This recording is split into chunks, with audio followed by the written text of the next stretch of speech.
What's going on, guys? Back with another video. So I got a couple of videos here I want to show you from Jasmin Laine, who does a fantastic job breaking things down. She's a fantastic political commentator as well. So I got this video here where she is calling out this liberal woman. I don't know her name, but we'll look into that. And then we've got another one where she's talking about how taxing the rich more so than most people is a dumb idea. So we're going to get into these videos. Now, before we do, please don't forget to like and subscribe. It really does help grow the channel. I appreciate you guys so much for doing that for me. So let's get into this, and then we'll talk about it after like usual. So Jasmin says this might be the most ridiculous argument to keep the destructive temporary foreign worker program yet. As we all know, there's lots of temporary foreign workers coming here, and yet unemployment amongst Canadians keeps rising, which is really stupid. So let's have a look at what this liberal has to say, and then we'll talk about it. Because if you want to have a conversation about the fact that we have an issue with immigration, we do, not because they're immigrants and they're coming in and taking away, it's because our society and our system hasn't kept up. We don't have enough housing. We don't have enough resource put in place to help everybody. So let's have that conversation. But to say it's foreign workers that are taking away jobs from Canadians and the solution is youth, to me is simplistic. It's nonsense. And honestly, it's like, let's talk about taxi drivers, for example, in major cities. There is a reason why taxi drivers look like my skin tone, because unfortunately there are people who come to this country who are willing to do jobs that we're not going to get other people to do. Holy moly, what a terrible example that. What do you mean? Well, there's tons of people who come here and they drive Ubers or taxis. Took an Uber last week. It was a white guy. It's a pretty diverse industry, I would say, but okay, and again, what a weird example. Canadians don't want to do those jobs. They do them all the time. They're not hiring because they're bringing in so many people, and now you have people who are already here who don't have jobs. Now they can't get jobs because we have too many people that they're bringing into the country. Again, this is not a race issue, it's a math issue, and liberals are really bad at math. Do you want to know why there's not of Caucasian Canadians driving taxis or Indigenous Canadians driving taxis? That's probably because, factually speaking, here in many cities, Toronto, Calgary, Vancouver as an example, taxi licenses and medallions have historically been purchased by South Asian and Middle Eastern entrepreneurs who immigrated to Canada to be entrepreneurs. See, that's also a good point too. Like, a lot of people when they come here, they do what others who have come before them do. Now, again, that's not to say that no Canadian or Indigenous Canadian are doing it, but yeah, you do notice that a lot of them are coming in here and they're starting businesses or they're entering industries that their brothers or their uncles and their aunts or their parents have started, and then they get into it. It's not because Canadians don't want to do the job, they just get into what their peers or colleagues or family or friends get into when they come here. That happens all the time. But that's also not to say that, yes, there are some people who are Canadians who are doing the jobs, but there's so many people who are unemployed, not because Canadians don't want to do those jobs. It's because those jobs aren't there. Lots of people with cars would drive Uber or drive a taxi. But, I don't know, here we are. So new arrivals typically will find opportunities within their own community network. That goes for anybody who's immigrating to a new country, buying into taxi services, leasing cars, working under a friend or family who owns that taxi license. That's how that works. Right. So, again, I don't really understand the example. Anything to keep this program right now is not a good argument.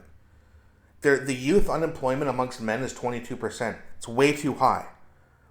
The average general unemployment rate is over 7% now. It's too high. That's too many people without jobs. We need to fix that. The best way to do it is to stop temporary foreign workers coming in because, yes, Canadians will do most of these jobs. The Liberals just saying, oh, we need them because Canadians won't do them. Give them an opportunity. Let's see how that works, okay? If we're wrong and you're right, then fine, bring them back. If there's really Canadians who just won't do the job, fine. Let's just do that. Let's just do it that way. But for now, end the program and see what happens. And I bet the Liberals will be surprised. Now, I have another video here. Oh, and by the way, just before we get into this, I do have a bonus video at the end, so please stick around and check it out. It's very quick, but it's very funny. I will show that to you guys. So, here's a video of Jasmin explaining why taxing the rich is the dumbest idea ever. And yeah, right now we're talking about the workers, because that's who all those big businesses that the liberals want to tax so hard employ and pay for. That's what keeps our country afloat, is all of those big businesses. That's why tax the rich is the dumbest thing ever. Case in point, our own data coming out of our country. When businesses face red tape, high taxes, caps, high energy costs, stupid hurdles that nowhere else has, they leave. They leave, and then Canada, with leaders like Doug Ford, Chrystia Freeland, Mark Carney, and every liberal who is just spoon-fed this BS. Oh, you're a traitor. Oh, darn you. You're a traitor for leaving this highly uncompetitive, absolutely economically disastrous country. No, I'm trying to save myself, actually. That doesn't make me a traitor. That's called survival instinct. And sometimes people do what's in their best interest. And we should actually encourage that.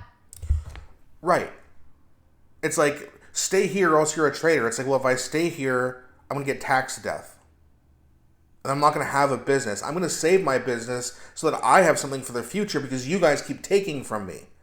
So they leave. And that's what liberals don't understand about rich people. The people who own business, who have made a lot of money, they don't have to suffer through the taxes. They don't have to suffer through the crime and all the other crap because they can just say, all right, I'm out of here. Especially now that a lot of businesses are online based, they can just take their equipment with them and just move, and they don't even have a brick and mortar shop to deal with. There's a big part of me that, if this channel ever gets to me to where I'm making full-time money, there's a decent chance that I leave. I would strongly consider it for sure. I don't know the exact numbers. I'm not really even close to being at that point right now. But if it does get there in the future and things keep getting worse here, of course I'm going to think about leaving. I don't want to.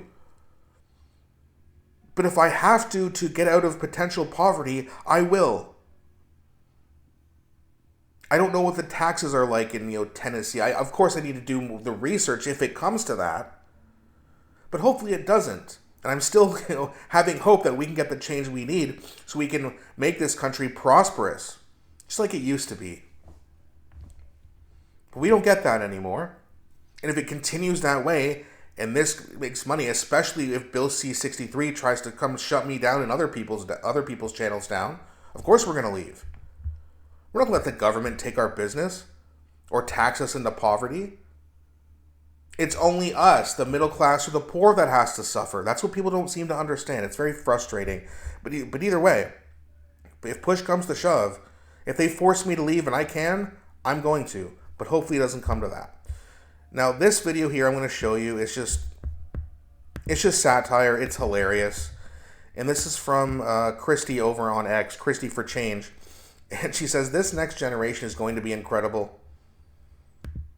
And it's a video here of this young girl, and it says, when your chapstick says apply liberally. What could she mean by that? Do you have any chapstick? Yeah, here. Apply liberally. Equal rights! Free healthcare! Black Lives